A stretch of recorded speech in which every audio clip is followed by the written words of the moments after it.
Y sin desembarcar, el almirante anuncia que allí está su ansiado Cipango. Allí, a escasas 20 leguas de la costa, se encuentran las ricas minas de oro. Y la marinería, perpleja, se rinde ante las supuestas dotes proféticas del almirante. ¿Dotes proféticas? Por supuesto que no. Y en marzo de 1494, en el segundo viaje, al descender a tierra y explorar el valle del Cibao, Colón vuelve a cubrirse de gloria ante sus atónitos hombres.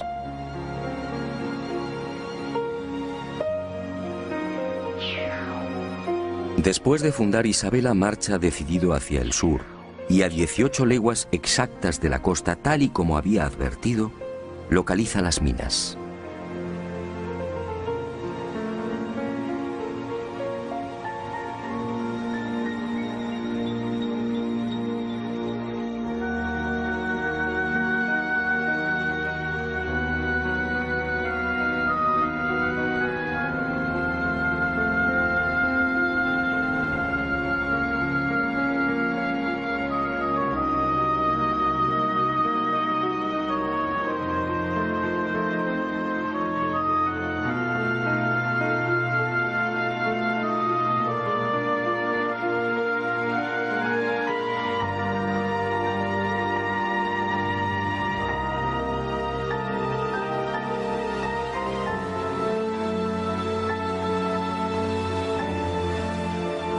Tal y como le anunciara el prenauta, aquí mismo, los expedicionarios encuentran un nido de paja con 3 balas de lombarda.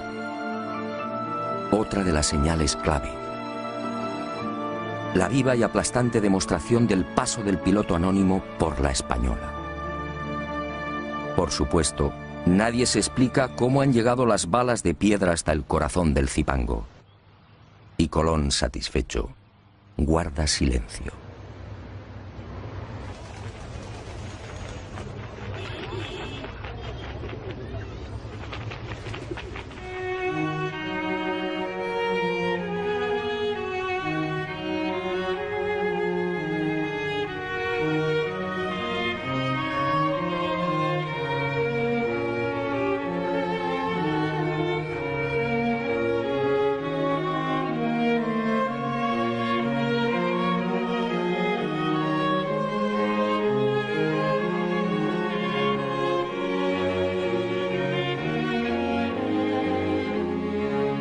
Y fue también en ese segundo viaje cuando Colón, al aproximarse a la actual Jamaica, reclama la atención de la marinería y dijo: Señores míos, os quiero llevar al lugar de donde salió uno de los 3 magos que vinieron a adorar a Cristo, el cual lugar se llama Saba. Y cuando los españoles desembarcaron y preguntaron a los nativos, estos replicaron que la isla se llamaba Sobo. Entonces, el almirante explicó que Saba y Sobo eran la misma palabra, pero que los indios no la pronunciaban bien. El reino de Saba, otra de las obsesiones de Colón. Y todos, una vez más, se preguntaron: ¿cómo sabía el almirante el nombre de aquella isla sin haber puesto el pie en ella? La respuesta es elemental. Lo sabía por el piloto anónimo. Y conforme siguieron los viajes de exploración, las supuestas dotes proféticas del almirante dejaron sin aliento a cuantos le acompañaron. Así sucedió también en el segundo viaje. Durante esa larga travesía, Colón se sacó una molesta espina. En el primero, como se recordará, no pudo dar con el peligroso laberinto de Arrecife. En noviembre de 1493, en cambio, consiguió avistar la ansiada entrada a las Indias, tal y como le había referido el piloto anónimo. Allí encontró Matininó y Cariz, las islas de las Amazonas y de los caníbales, y las bautizó con los nombres de Guadalupe y Dominica respectivamente. Y fue en Guadalupe donde se registró otro desconcertante suceso que, supongo, hizo sonreír maliciosamente a Colón. Los españoles, al penetrar en una de las aldeas, fueron a topar con 2 objetos imposibles: un codaste y un cazuelo de hierro. El primero, la pieza recta y vertical que remata la nave por popa, nada tenía que ver con las canoas utilizadas por los indios. En cuanto al cazuelo, ¿qué pudieron pensar los españoles? Los naturales no conocían el uso del hierro, y el almirante, como digo, sonrió para sus adentros. Aquellas piezas solo podían tener un origen, el que usted y yo estamos pensando: el Prenauta. Colón, prisionero de la vanidad, debió disfrutar lo suyo con estos hallazgos y profecías. En ese segundo viaje, después del alarde desplegado frente a las supuestas costas del reino de Saba, el almirante repetiría la hazaña. Ocurrió cuando navegaba al sur de la Española. A cosa de 7 u 8 leguas de tierra fueron a divisar un montículo. Y Colón, con una seguridad que desarmó a su gente, afirmó que aquel era el lugar llamado Ofir, los montes todos de oro, las célebres minas del rey Salomón.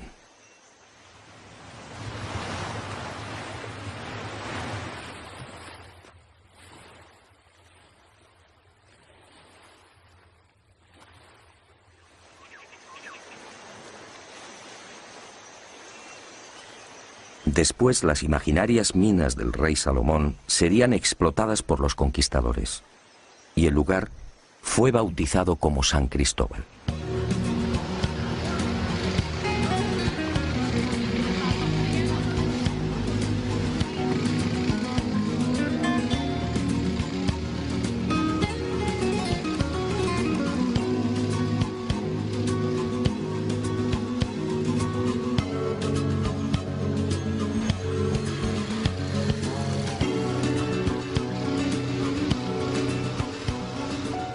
Pero la locura del almirante no se detuvo ahí. El piloto anónimo le había informado también de un increíble lugar en el que los ríos procedentes de una montaña desembocaban en un enorme lago, produciendo un gran estrépito al chocar con la mar.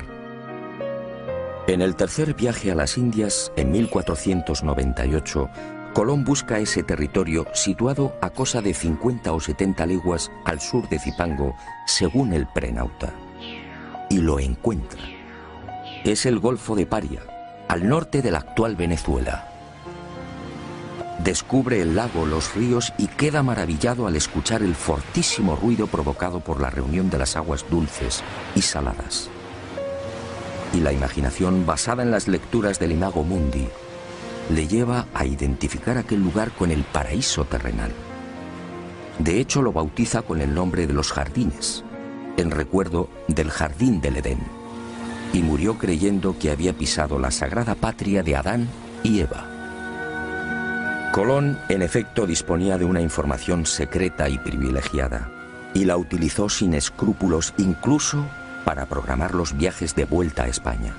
El primero sirve de claro ejemplo de lo que afirmo. Aquel 16 de enero de 1493, cuando toma la decisión de retornar, pone rumbo nordeste, cuarta al este. Busca el paralelo 38 frente a las costas de Virginia y desde allí, sorteando los alisios, se dirige al este. Los fuertes vientos del oeste y la corriente del Golfo lo desplazan hacia Europa. Y Colón termina desembarcando en Lisboa. ¿Cómo pudo saber que debía navegar hacia el norte? ¿Por qué evita el rumbo que había mantenido con tanta tozudez a su salida de Hierro? Colón no conocía la zona. Nada sabía de la corriente del Golfo. Y sin embargo, acertó.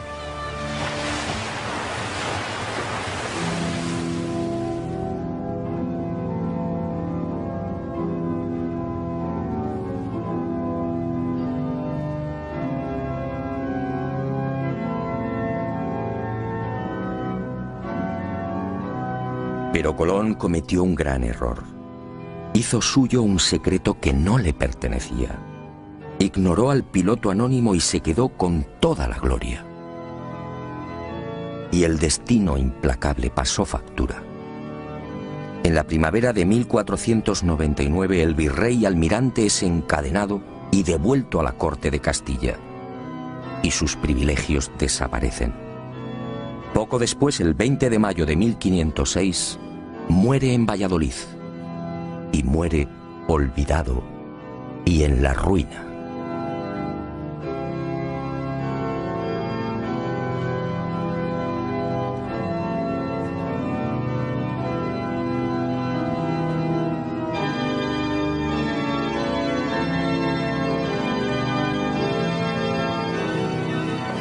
Ni siquiera sus restos descansan en paz. En realidad, nadie conoce su paradero con exactitud.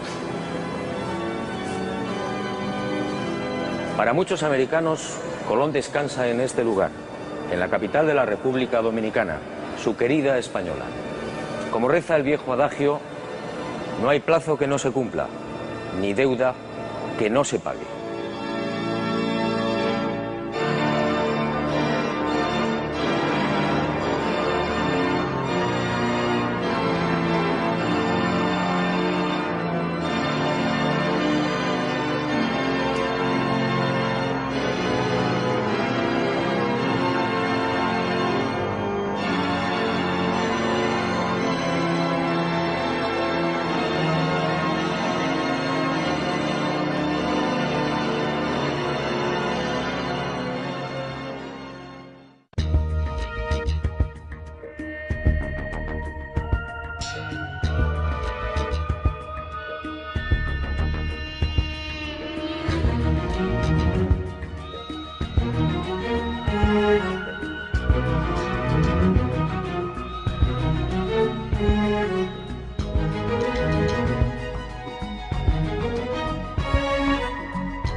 Tal y como le anunciara el prenauta, aquí mismo, los expedicionarios encuentran un nido de paja con 3 balas de lombarda.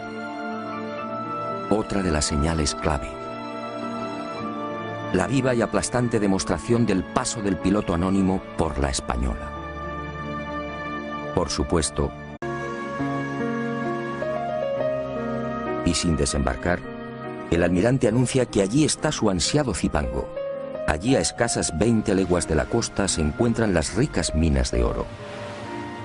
Y la marinería, perpleja, se rinde ante las supuestas dotes proféticas del almirante. ¿Dotes proféticas? Por tal y como había advertido, localiza las minas.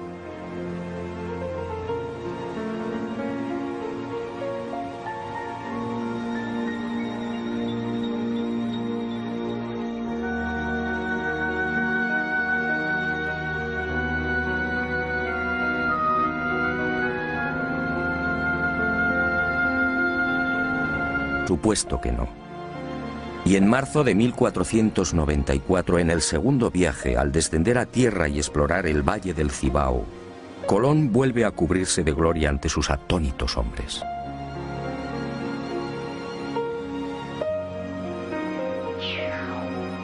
Después de fundar, Isabela marcha decidido hacia el sur y a 18 leguas exactas de la costa